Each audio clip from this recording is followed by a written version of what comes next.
Monggo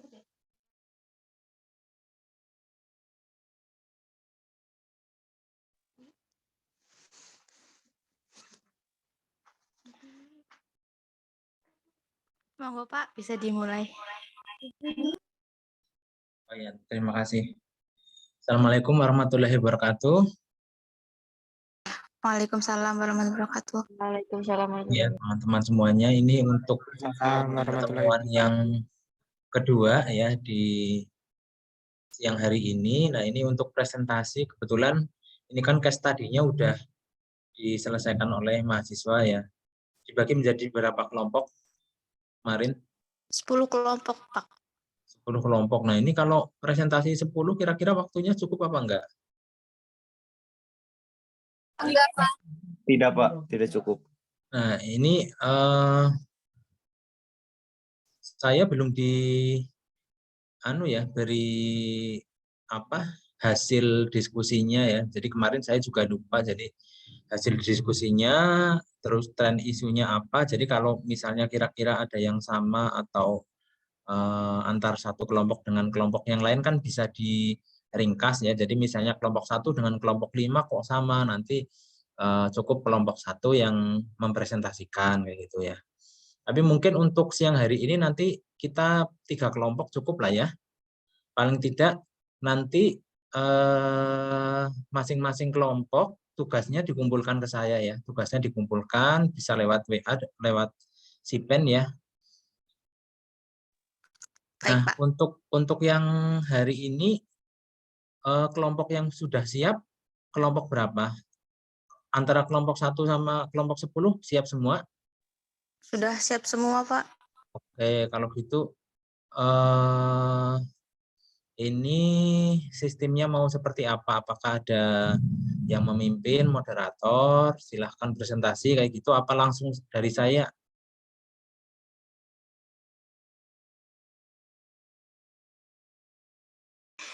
Mungkin Sipennya siapa ya, Mbak Rizkia Suci Pratiwi apa ya? Silahkan jadi moderator ya untuk 3 kelompok ya, yaitu kelompok 2, kelompok 6 sama kelompok 10. Silahkan untuk dipersiapkan ya, kelompok 2, kelompok 6 dan kelompok 10. Ya. Kelompok 2 ada? Ada, Pak. Ya, kelompok 2, kelompok 6, kelompok 10. Nah, monggo untuk dipimpin oleh moderator ya. Moderatornya Mbak Sipen, Mbak Suci. Silahkan untuk dipimpin, nanti diskusinya seperti apa, terus mau panel atau mau satu persatu, monggo silahkan ya. Monggo waktu saya serahkan ke moderator. Udah siap belum?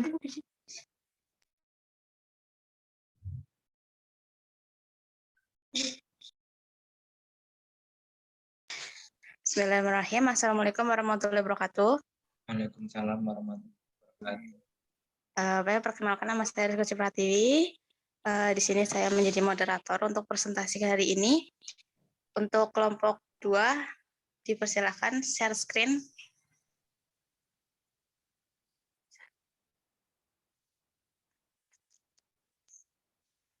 Baik, untuk kelompok 2 bisa dimulai presentasinya. Waktu dan tempat saya persilakan.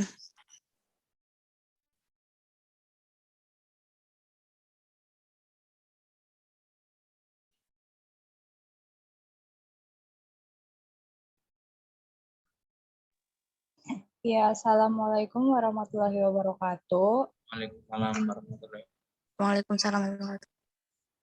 Ya, kami dari kelompok 2 akan mempresentasikan tentang tren dan isu keperawatan yang beranggotakan saya sendiri, Dini Rizal Lestari, Anissa Trimulyani, Asia Trafi, dan Catur Putri Ardina. Untuk kasus yang pertama yaitu telenursing dalam upaya meningkatkan peran perawat Indonesia menghadapi tren keperawatan Indonesia melalui bidang informatika kesehatan.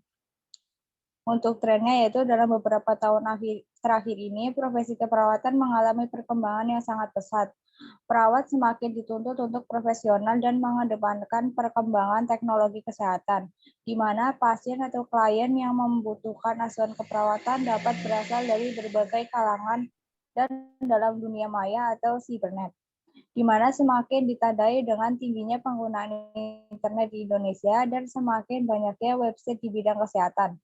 Perawat semakin dituntut untuk profesional dan mengedepankan perkembangan teknologi kesehatan, di mana pasien atau klien yang membutuhkan asuhan keperawatan dapat berasal dari berbagai kalangan dan dalam dunia maya atau cybernet, di mana semakin ditandai dengan tingginya penggunaan internet di Indonesia dan semakin banyaknya website di bidang kesehatan.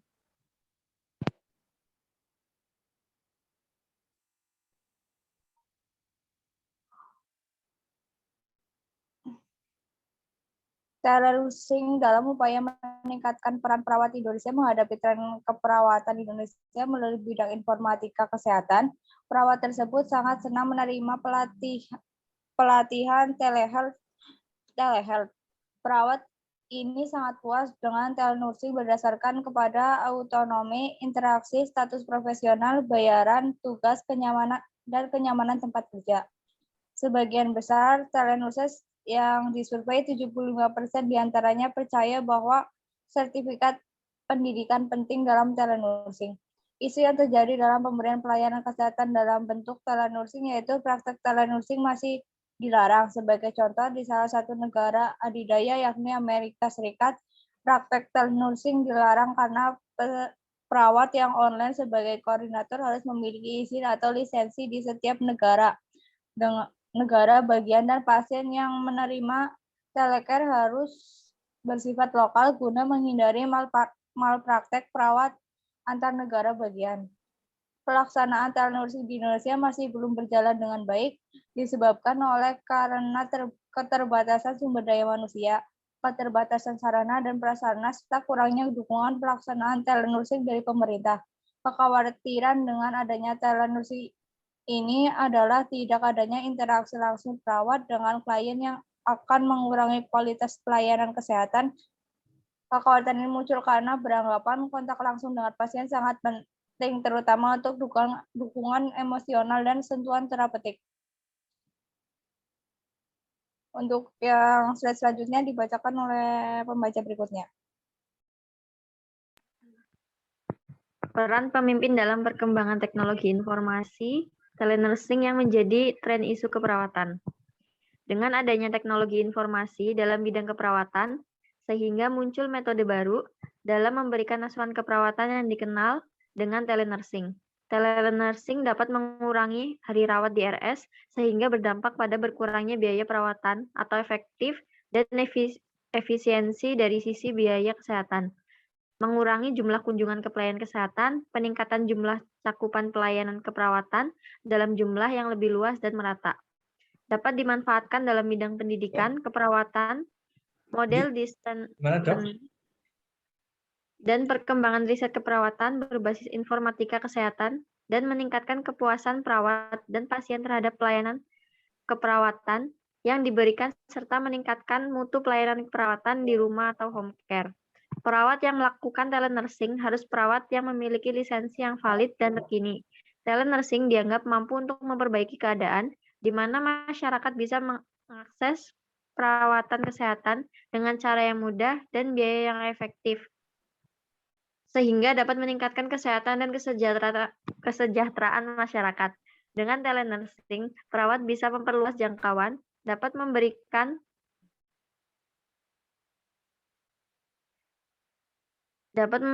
perawatan kesehatan kapan dan di mana pasien membutuhkannya, bahkan di rumah mereka. Namun peningkatan penggunaan teknologi akan mempengaruhi hubungan perawat dan klien dengan kualitas perawatan. Hubungan perawat dan klien tidak dapat digantikan dengan teknologi, tetapi pemberian asuhan keperawatan tanpa sentuhan langsung dari tangan perawat atau menggunakan telenursing dapat dikatakan sebagai asuhan keperawatan yang legal. Karena dalam sistem telenursing, perawat menggunakan pengetahuan, keterampilan, pertimbangan, dan pemikiran kritis yang tidak bisa dipisahkan dari ilmu keperawatan, yang meliputi penggunaan ilmu keperawatan, pemikiran kritis, dan pengambilan keputusan. Next. Selanjutnya itu ada analisis sistem dan teknologi informasi.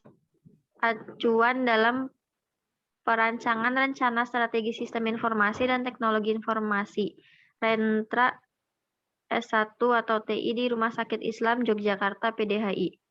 Perkembangan SI atau TI di rumah sakit ini terus diperbaiki dalam upaya meningkatkan pelayanan kepala masyarakat serta meningkatkan jalinan kerjasama kepada instansi terkait baik pemerintah maupun swasta. Sistem informasi di RSI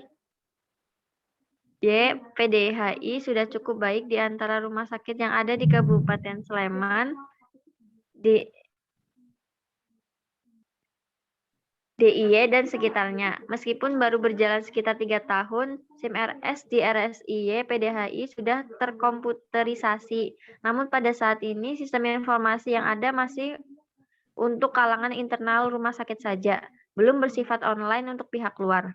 Berdasarkan hasil analisis SWOT, kekuatan, kelemahan, ancaman, dan peluang di RSIY PDHI secara umum adalah sebagai berikut. Yang pertama yaitu kekuatan. Pimpinan rumah sakit memiliki komitmen dalam pengembangan SI-TI dan menyadari pentingnya digitalisasi pelayanan kesehatan.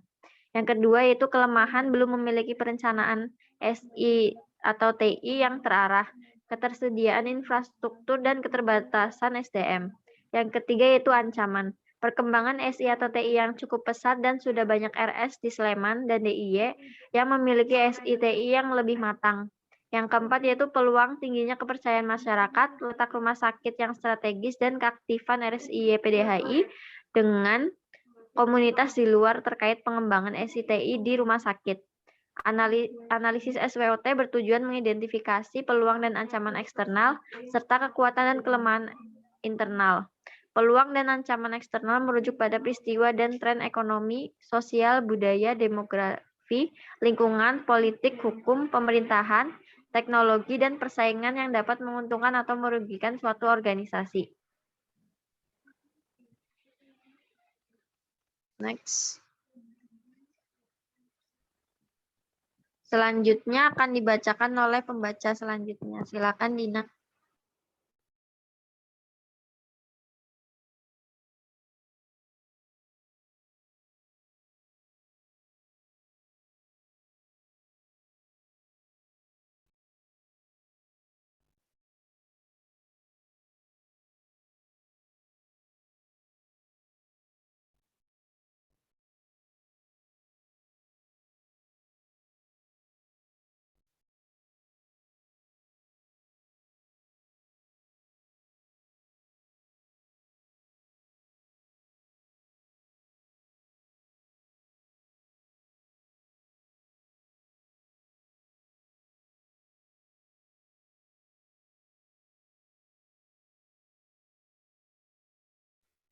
Rini, next slide.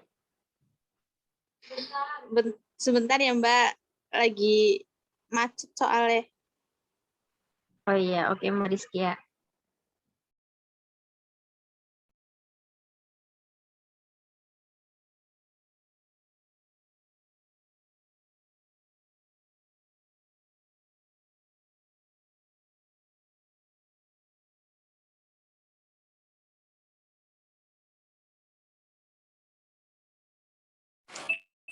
Ya, yang selanjutnya adalah tren isu aplikasi mobile health sebagai upaya meningkatkan kualitas pelayanan keperawatan anak dengan penyakit kronis pada setting home hospital kajian literatur.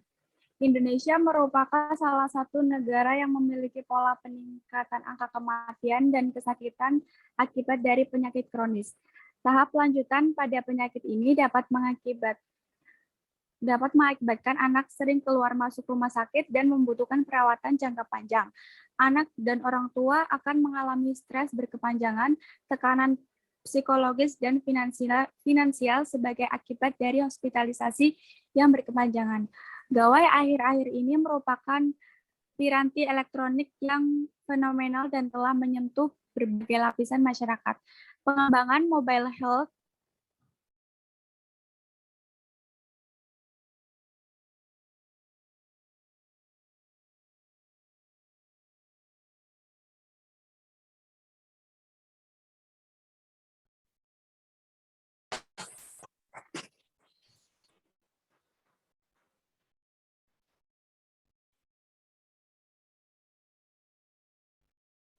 Baik, saya ulangi.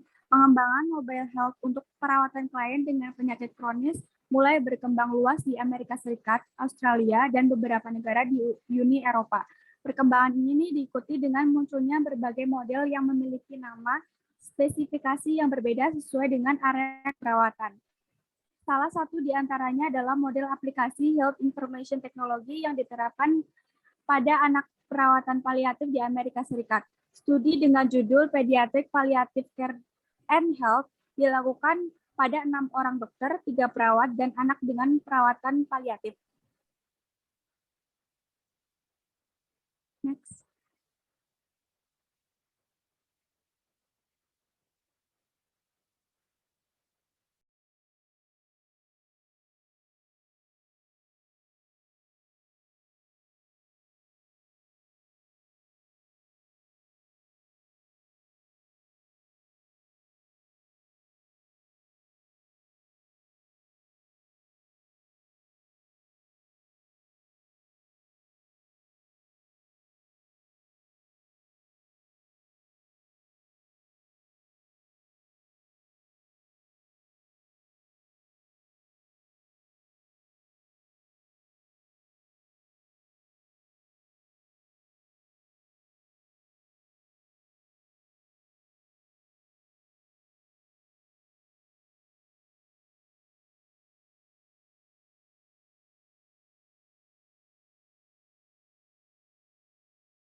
Monggo Mbak dilanjut lagi. Slide 7. Slide selanjutnya.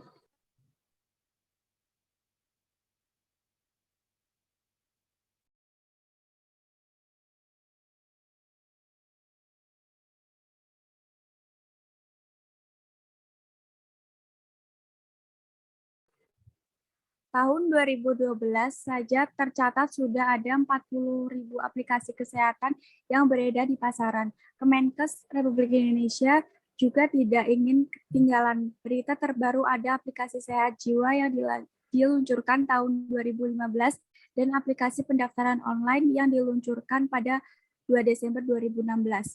Penggunaan telepon pintar atau mobile health memiliki beberapa keunggulan, antara lain telepon pintar telah digunakan oleh masyarakat luas. Oleh karena itu, penyediaan layanan tidak perlu menyediakan dana untuk membeli perangkat khusus sebagai media pengaplikasian mobile health.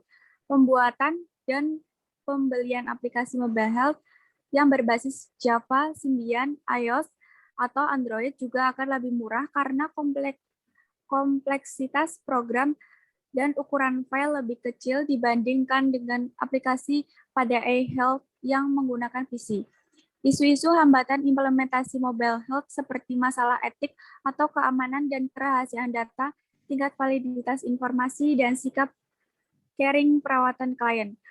Perbedaan infrastruktur kota besar dengan pedesaan.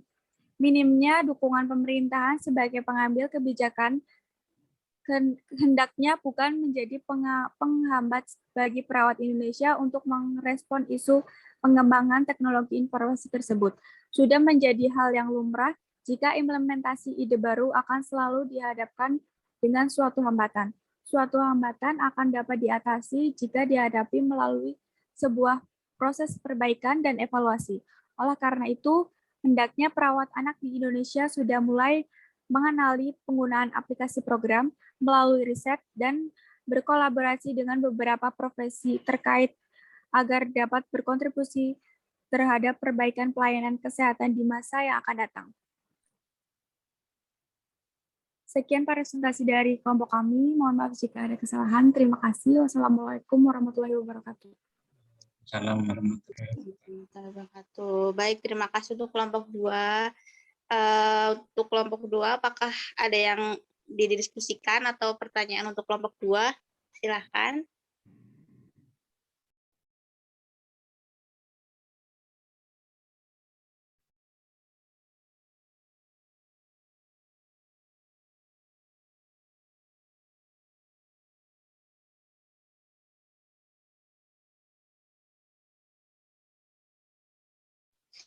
Baik, untuk pertanyaan mungkin nanti bisa di chat aja ya teman-teman.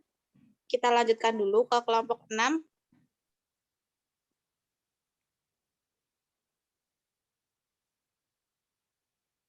Ini Bang.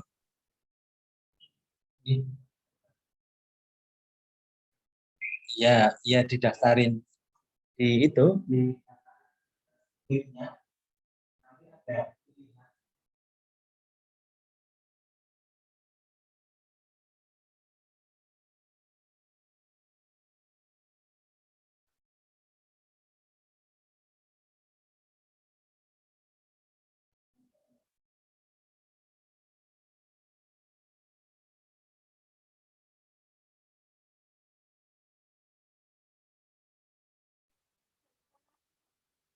Baik, untuk kelompok 6 dipersilahkan untuk presentasinya. Waktu dan tempat saya persilahkan.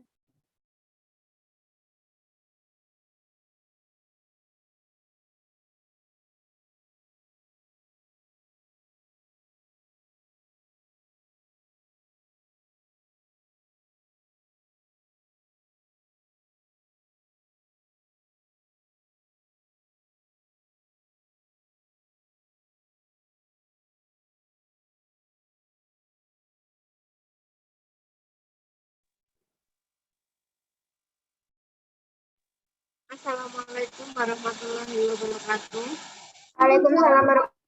Waalaikumsalam warahmatullahi wabarakatuh. Assalamualaikum warahmatullahi wabarakatuh. Baik, di sini kami kelompok 6 akan mempresentasikan hasil diskusi kami mengenai tren dan isu di dalam sistem informasi keperawatan.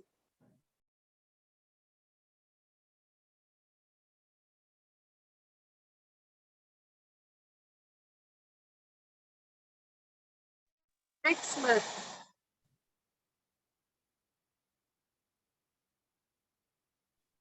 Baik, jadi di kelompok kami ini akan mengambil tren dan isu mengenai seputar masalah mental health ya.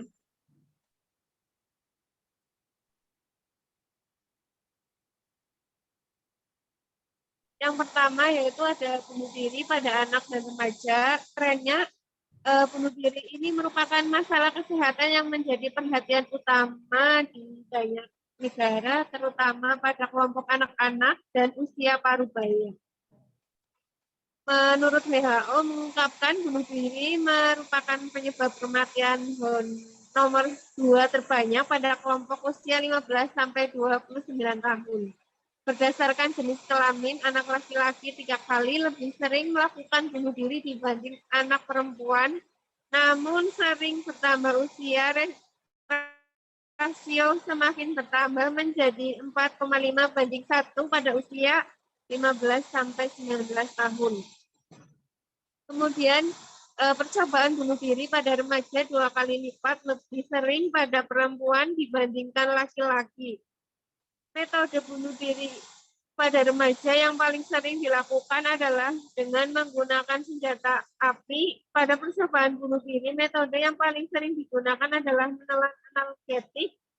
Selain itu, metode lain yang digunakan adalah mengiris permukaan pergelangan tangan atau leher pada anak. Bunuh diri bersifat impulsif dan metode digunakan adalah menabrakkan diri, lompat dari tempat yang tinggi, dan menjatuhkan diri dari tangga.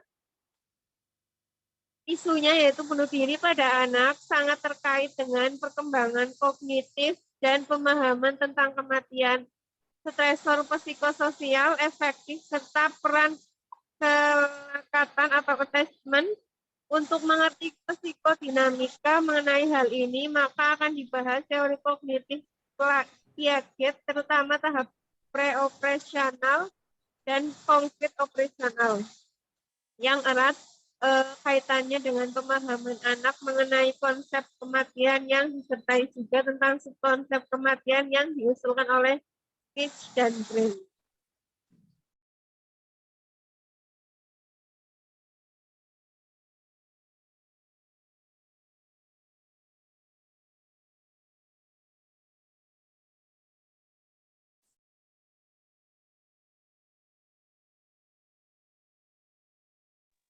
Selanjutnya, kecanduan game online dengan tingkat depresi pada remaja. Fenomena game online menjadi tren masa kini dan Indonesia pengguna game online 50% sudah tergolong pecandu. Salah satu produk teknologi internet yang digemari kalangan remaja adalah saat ini game online. Bermain game online terlalu sering dapat menambah resiko depresi. Kecanduan game online dapat membuat pemain beresiko mengalami gangguan mental seperti depresi. Banyak peneliti menyimpulkan bahwa terdapat hubungan antara kecanduan game online dengan tingkat depresi pada remaja. Perkembangan ilmu pengetahuan dan teknologi seakan tidak pernah berhenti menghasilkan produk-produk teknologi yang tidak terhubung jumlahnya. Salah satu produk teknologi yang setiap waktu digemari di kalangan remaja saat ini adalah video games dan game online. Kemudian, dari salah satu produk teknologi tersebut memiliki manfaat hiburan tertentu saja. Remaja yang bermain game kebanyakan adalah berjenis kelamin laki-laki. Menurut Griffiths 2000 mengungkapkan bahwa pada anak usia awal belasan tahun ditemukan hampir sepertiganya bermain online game setiap hari. Yang lebih mengkhawatirkan adalah sekitar 7%-nya bermain paling sedikit selama 30 jam per minggu. Morrison menemukan bahwa terlalu banyak menggunakan internet menambah resiko depresi. Para pecandu internet memiliki kemungkinan besar untuk terkena penyakit jiwa. Mereka menggunakan game online sebagai bentuk coping terhadap permasalahan di dunia nyata. Buruknya hubungan sosial dengan keluarga dan teman menyebabkan pecandu game online sering terisolasi dari masyarakat dan rentan mengalami gangguan psikiatri, salah satunya adalah depresi. Selanjutnya akan dibacakan oleh Maudi.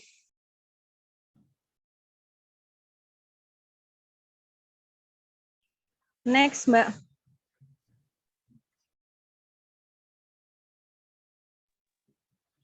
Untuk isu kecanduan game online dengan tingkat depresi pada remaja. Kecanduan game didefinisikan sebagai suatu perilaku tidak sehat dan merugikan diri sendiri yang berlangsung secara terus-menerus dan sulit diakhiri. Bermain online game merupakan aktivitas yang dapat menguras emosi dan menghabiskan waktu. Game online mungkin lebih bermasalah atau lebih beresiko terhadap seseorang daripada game secara offline.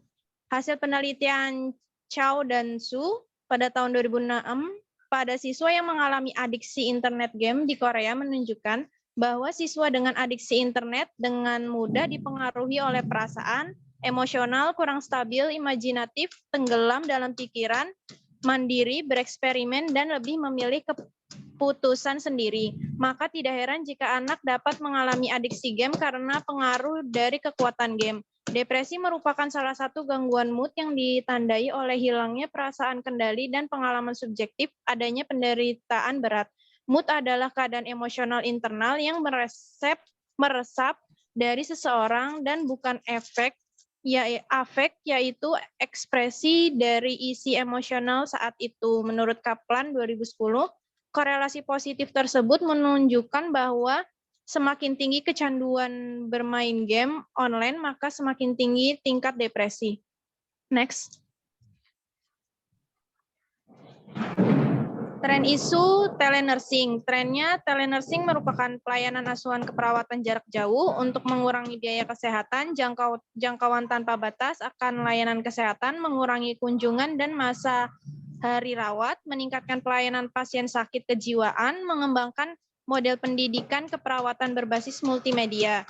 Tetapi sistem ini justru akan mengurangi intensitas interaksi antara perawat dan klien dalam menjalin hubungan terapeutik, sehingga konsep perawatan secara holistik akan sedikit tersentuh oleh nurse.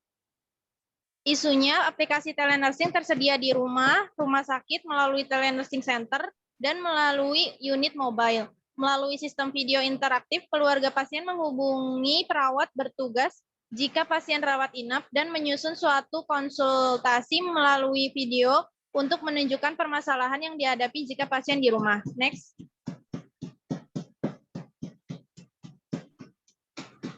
Tren isu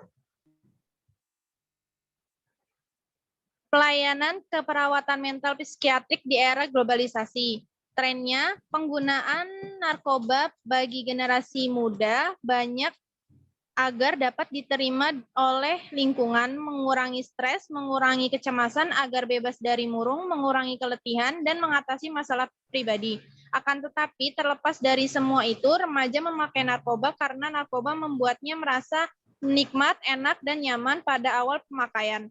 Sejalan dengan program diinstitusionalisasi yang didukung ditemukannya obat psikotropika yang terbukti dapat mengontrol perilaku klien gangguan jiwa, peran perawat tidak terbatas di rumah sakit, tetapi dituntut lebih sensitif terhadap lingkungan sosialnya, serta berfokus pada pelayanan preventif dan promotif. Perubahan hospital-based care menjadi community-based care merupakan tren yang signifikan dalam pengobatan gangguan jiwa. Perawat mental psikiatrik harus mengintegrasi diri dalam community mental health dengan 3 kunci utama. 1. Pengalaman dan pendidikan perawat, peran dan fungsi perawat, serta hubungan perawat dengan profesi lain di komunitas. 2. Reformasi dalam Yankes menuntut perawat mendefinisikan perannya. 3. Intervensi keperawatan yang menekankan pada aspek pencegahan dan promosi kesehatan. Sudah saatnya mengembangkan community-based care. Pengembangan pendidikan keperawatan sangat penting, terutama keperawatan mental psikiatrik baik dalam jumlah maupun kualitas. Next. Untuk isunya, menjadikan kesehatan jiwa sebagai prioritas global dengan cara meningkatkan pelayanan kesehatan jiwa melalui advokasi dan aksi masyarakat. Perkembangan teknologi digital membuat dunia terasa semakin sempit, informasi dari berbagai belahan dunia mampu diakses dalam waktu yang sangat cepat. Perkembangan pengetahuan, perkembangan terapi menjadi sebuah media perubahan dalam proses penatalaksanaan gangguan jiwa. Berdasarkan isu di atas, maka advokasi dan aksi masyarakat menjadi salah satu langkah awal untuk menekan penderita gangguan jiwa di Indonesia pada khususnya dan dunia pada umumnya. Pelayanan keperawatan mental psikiatrik kurang dapat dipertanggungjawabkan karena masih kurangnya hasil-hasil riset tentang keperawatan jiwa klinik. Perawat psikiatrik kurang siap menghadapi pasar bebas karena pendidikannya yang rendah dan belum adanya lisensi untuk praktek yang diakui secara internasional. Pembedaan peran perawat jiwa berdasarkan pendidikan dan pengalaman seringkali tidak jelas. Position description, job responsibility, dan sistem reward dalam pelayanan. Menjadi perawat psikiatrik bukanlah pilihan bagi peserta didik dalam kurung mahasiswa keperawatan. Next. Sekian presentasi dari kelompok 6. Mohon maaf bila ada kekurangan. Jika ada yang ingin bertanya dipersilahkan. Wassalamualaikum warahmatullahi wabarakatuh. Assalamualaikum warahmatullahi wabarakatuh. Terima kasih untuk kelompok 6. Baik teman-teman, apabila ada pertanyaan untuk didiskusikan, bisa dipertanyakan di kolom chat ya teman-teman. Kita lanjut lagi ke kelompok 10.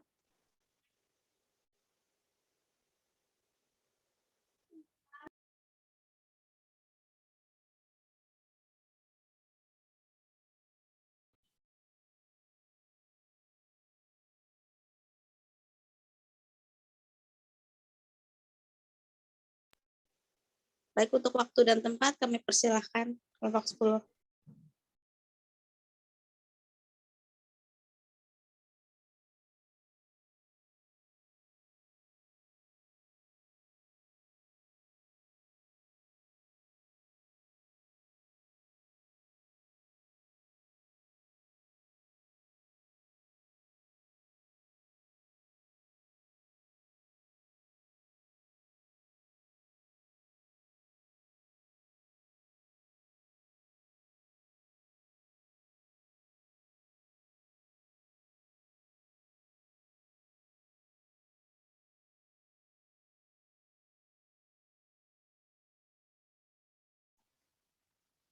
Ya, assalamualaikum warahmatullahi wabarakatuh. Waalaikumsalam warahmatullahi wabarakatuh. Baik, perkenalkan. Kami dari kelompok 10 akan mempresentasikan hasil diskusi kami yang beranggotakan saya sendiri, Septiani Nurbujati, dan teman-teman saya, Silvi Nuraini Wahidah, Sohifah, Wahyudianto, dan Wulansari. Next.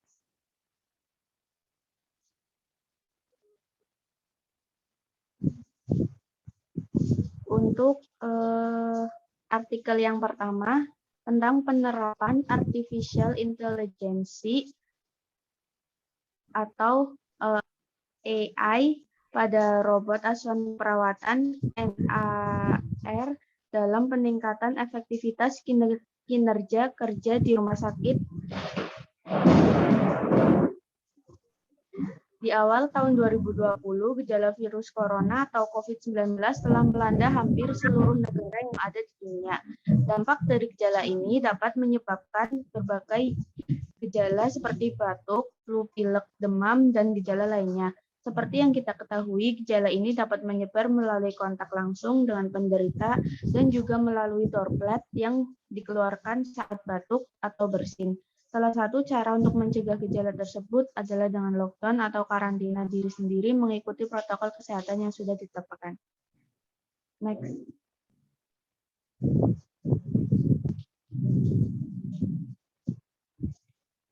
Sudah banyak rumah sakit yang telah dirujukan untuk pasien yang terkena gejala COVID-19 dan pemerintah pun telah membangun rumah sakit khusus yang ditujukan kepada pasien yang terinfeksi gejala COVID di Pulau Galang, Batam, Kepulauan Riau.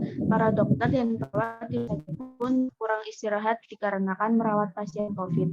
Dalam dunia kedokteran, artificial intelligence berperan dalam membantu robot medis dalam dunia keperawatan untuk menganalisis dampak dari teknologi robot perawat bagi pelayanan keperawatan. Robot perawat atau robot nurse saat ini telah dikembangkan pesat dikarenakan adanya virus yang dapat menular dengan sangat cepat, yaitu COVID. Robot ini juga sudah didesain untuk bisa berinteraksi dengan manusia. Next. Perkembangan robot perawat dipengaruhi beberapa faktor, diantaranya meningkatnya penyebaran penyakit menular yang semakin tinggi, peningkatan populasi lanjut usia, dan kurangnya waktu perawat ke pasien, dan keterbatasan sumber daya perawat. Next. Sistem artificial intelligence memperlihatkan kita awal penggunaan robot perawat dan dampak yang ditimbulkan akibat penggunaan robot tersebut. Berikut ini merupakan dampak positif yang akan terjadi terhadap Indonesia dengan kemunculan robot asisten keperawatan tersebut. Yang pertama, mengurangi kontak fisik dengan pasien. Yang kedua, meningkatkan efektivitas dan efisien kerja perawat terhadap pasien. Yang ketiga, meningkatkan angka kesembuhan dan menurunkan angka kematian pada pasien. Next.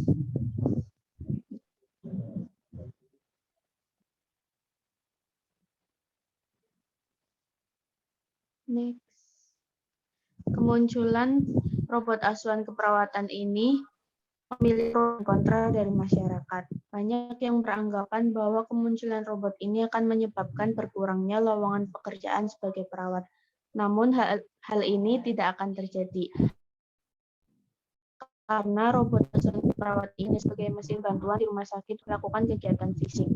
Peran perawat dalam mengkaji, mendiagnosa, dan melakukan komunikasi dengan pasien tetaplah seorang perawat manusia. Perawat tetap harus memaksimalkan perannya sebagai pemberi asuhan keperawatan yang tidak tergantikan melalui memandang manusia secara holistik dan tidak bersifat fisiologis saja.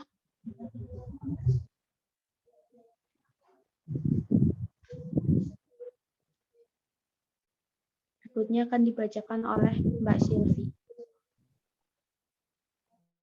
Baik, selanjutnya yaitu Dynamic Spatial Reconstructor atau DSR. DSR adalah resolusi tinggi temporal 3 dimensi atau 3D. Ini dirancang untuk investigasi beberapa masalah yang melekat dalam teknik pencitraan diagnostik saat ini, dan untuk memungkinkan studi kuantitatif struktur dan fungsi kardiovaskular.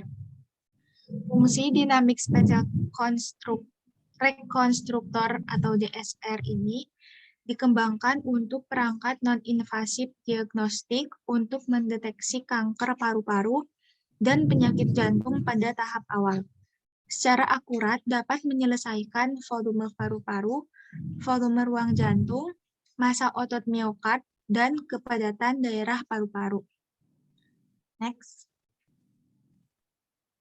Adapun cara kerja DSR ini, yang pertama, dapat mendiagnosa suatu penyakit, menentukan obat yang cocok.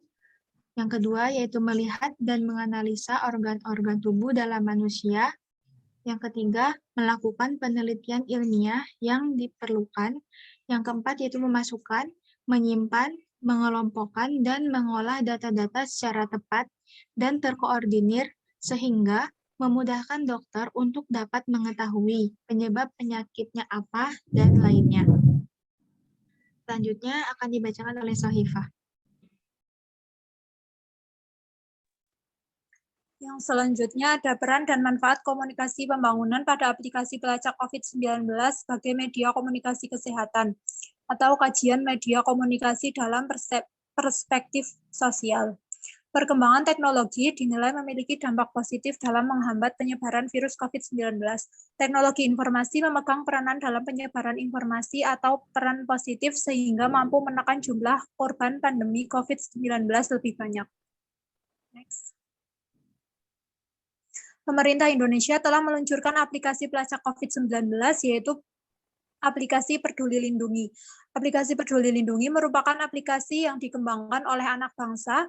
Aplikasi ini diperkenalkan langsung oleh Kementerian Komunikasi dan Informatika. Aplikasi tersebut diciptakan sebagai salah satu upaya untuk meredam virus COVID-19. Cara kerja aplikasi ini mengandalkan partisipasi dari masyarakat. Next. Aplikasi ini merupakan media komunikasi kesehatan yang dikeluarkan oleh pemerintah, dalam hal ini Kominfo, Kementerian BUMN, dan didukung oleh operator Telkom. Aplikasi pelacak COVID-19 ini menjadi media komunikasi kesehatan dalam bentuk media sensori yang bisa dilihat dalam bentuk teks dan gambar, dan berupa mechanical media dalam bentuk aplikasi yang terhubung dengan jaringan internet. Tujuan dari komunikasi kesehatan untuk menyampaikan informasi mengenai kesehatan terlihat dalam fitur-fitur yang disajikan dalam aplikasi tersebut. Tidak hanya mendeteksi keberadaan daerah dengan positif COVID, tetapi juga menghadirkan fitur sosialisasi dan protokol kesehatan dalam menghadapi pandemi ini. Next. Peran media dalam hal ini, aplikasi Peduli Lindungi, yaitu melakukan kontrol informasi terkait pemberitaan kesehatan menghadapi pandemi COVID-19. Sumber informasi berasal dari Kementerian Kesehatan dan Kementerian Informatika. Studi ini menggambarkan kebijakan komunikasi dalam penggunaan media agar dapat dipakai secara efisien untuk mengajarkan pengetahuan tertentu bagi masyarakat Indonesia dan pendekatan yang berorientasi kepada perubahan aktivitas komunikasi untuk mempromosikan informasi kesehatan terkait COVID-19 dan diharapkan dapat mencegah penyebaran virus COVID-19. Selanjutnya akan dibacakan oleh Wahyu Dianto.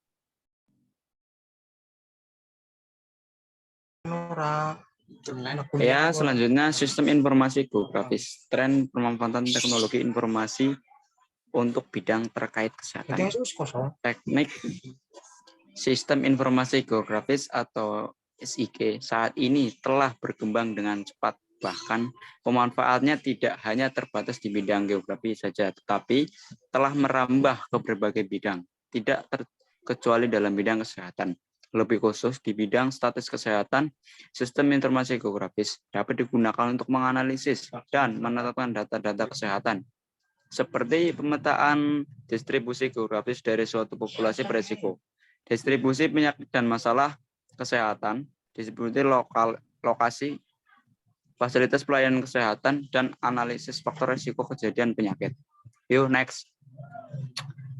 Saat ini di negara berkembang, teknologi sistem informasi mulai marak digunakan tidak hanya untuk mengetahui aksesibilitas masyarakat terhadap fasilitas kesehatan, tetapi juga dapat merancang lokasi pusat pengobatan, misalnya untuk berbagai penyakit menular seperti malaria, tuberkulosis, demam berdarah, dengue, bahkan untuk mengetahui akses terhadap pengelolaan HIV, pelayanan kesehatan mental, dan pusat pelayanan kanker.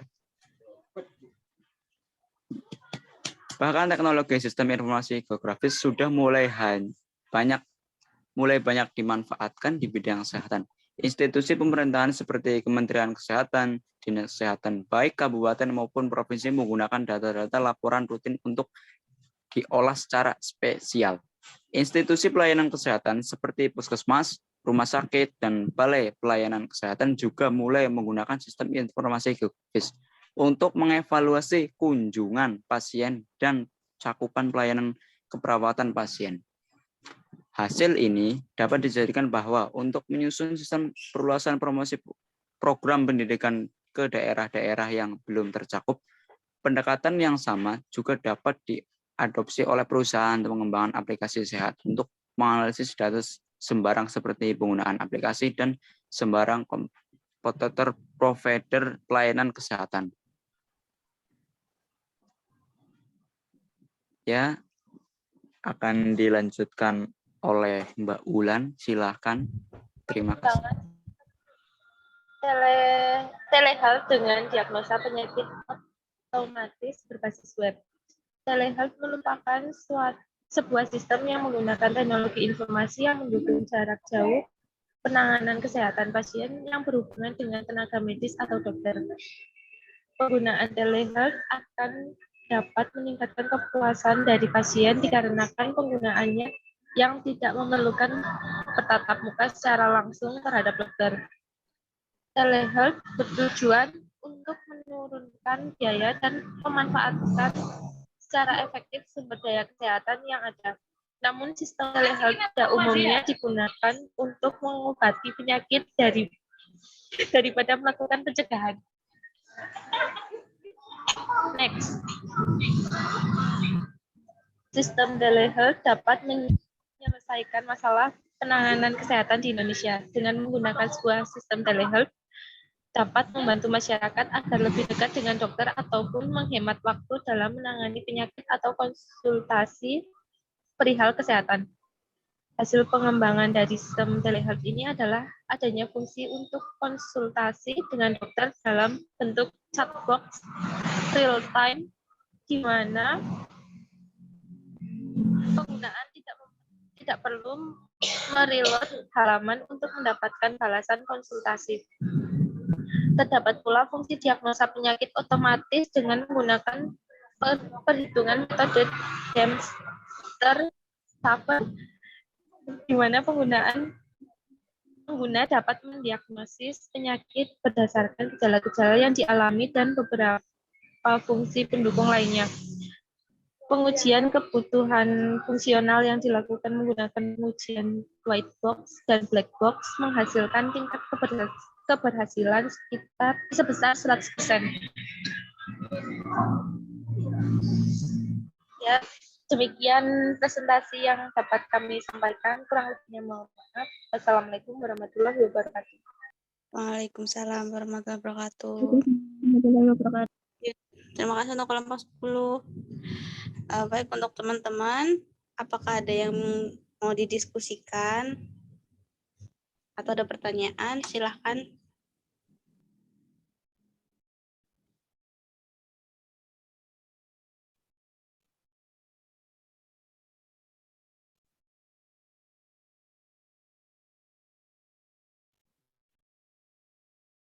Kelompok yang lain ada yang telenursing juga enggak? Ada, Pak.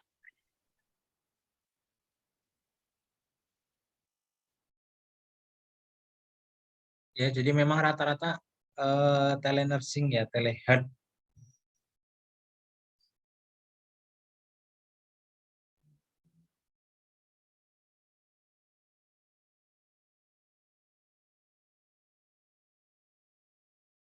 Ada yang ingin didiskusikan?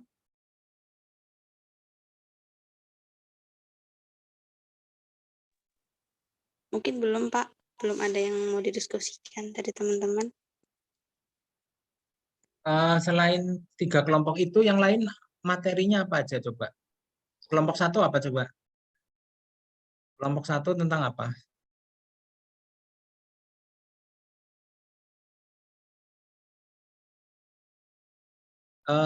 Nanti saya minta tolong dikirim PPT-nya ya untuk semua tugas kelompok 1 sampai kelompok 10 ya. Baik, Pak. Ya, karena untuk perkembangan teknologi informasi dalam dunia keperawatan kan memang semakin, ini langsung saja dari saya ya, karena tidak ada yang diskusi ya. Perkembangannya kan terus berkembang, semakin berkembang ya seiring dengan meningkatnya teknologi keperawatan juga ya.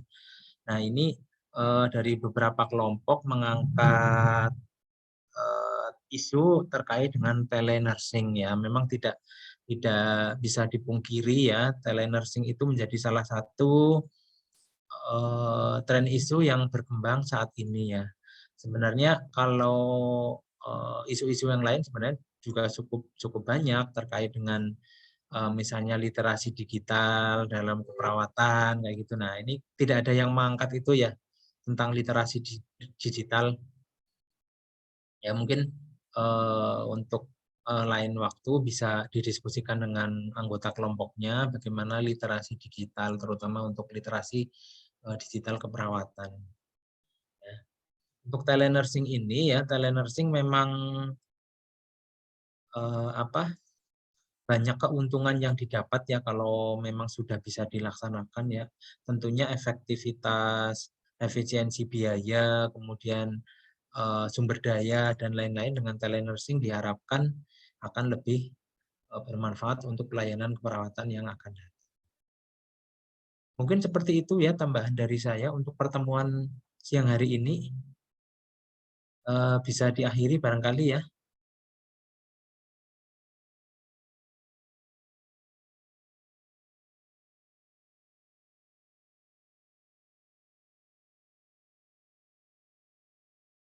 Bisa diakhiri ya. Bisa, Pak. Ya, saya tunggu untuk materi hasil diskusinya kelompok 1 sampai kelompok 10 ya. Baik, Pak. Ya, oke, terima kasih untuk pertemuan siang hari ini. Saya akhiri, wabillahi taufiq wal hidayah. Assalamualaikum warahmatullahi wabarakatuh. Waalaikumsalam warahmatullahi wabarakatuh. Wabarakatuh. Warahmatullahi Terima kasih, Pak. wabarakatuh. Ya,